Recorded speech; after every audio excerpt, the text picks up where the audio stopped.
பேஸ்புக்கிலும் யூடியூபிலும் அது இல்லை, இது கூடாது என்று சொல்லிவிட்டு ஒளிந்து இருக்கின்ற கருத்தல்ல என்னுடைய கருத்து.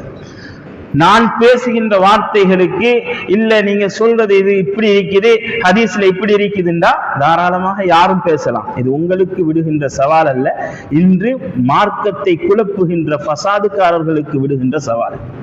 தராவீஹ் தொழுகை 8-20 வாருங்கள் பேசுவோம்.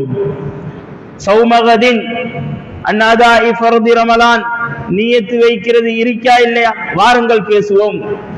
27வது நாள் இபாதத் செய்வது மார்க்கத்தில் இருக்குதா இல்லையா, வாருங்கள் பேசுவோம். கூட்டு துஆவா குனூத்தா எதற்கும் நாங்கள் தயாராக இருக்கிறோம். அல்லாஹ் தஆலா இந்த அனுராதபுர மஸ்ஜிதுடைய நிர்வாகத்துக்கும் இந்த ஊர் மக்களுக்கும் ரஹ்மத் செய்யணும். உங்களோட பள்ளியை தவிர இதுகளை பேச வேற எங்கேயும் அனுமதி தாருங்க. பெரிய அநியாயம். இன்னைக்கு உம்மத்து நாசமா போனதுக்கு காரணம் இலங்கை வாழ் முஸ்லிம்களுடைய பள்ளி நிர்வாகங்கள். இந்த கசப்பான உண்மையை ஏற்றுக்கொள்ளத்தான் வேணும். 8 தொழுகின்ற பள்ளியில அனுமதி கொடுக்குறாங்க, ஹசரத் 8 பேசுங்க, 20 இல்ல அது வழிகேடு பேசுங்க. 8 தொழுகின்ற பள்ளியில 8 பேசுறாங்க, அத சமூக வலைதளங்கள்ல போடுறாங்க. எங்கட பள்ளியில 20 தொழுகின்ற பொடியன் அதை பார்த்துட்டு 8க்கு மாறுகிறான்.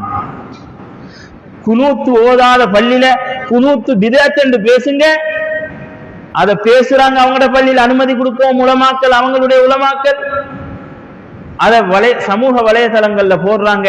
எங்கட பள்ளியில கையேந்திட்டு நின்றவன் இப்ப சும்மா நிக்கிறான். நரகம் போற பஸ்ல ஏறி சொர்க்கம் போக பாக்குறான். முன்னால இமாம் குனூத் ஓதுறாரு, பின்னால சும்மா கையை விட்டு நிக்கிறாரு. எவ்வளவு பெரிய மடத்தனத்துல கொண்டு போய் பகுத்தறி விட்டுச்சு. ஏன் வாப்பா கையேந்திரா இல்ல அவர் குனூத் ஓதுறாரு, அவர் வழிகேடு, குனூத் வழிகேடு. அப்ப வழிகேடர் இமாம் எங்க போவாரு, நரகம் போவாரு. அந்த பஸ்ல ஏறிட்டு நீ எப்படி சொர்க்கம் போற? எவ்வளவு பெரிய மடத்தனம். அதனால கண்ணியமானவர்களே தெளிவா புரியும்.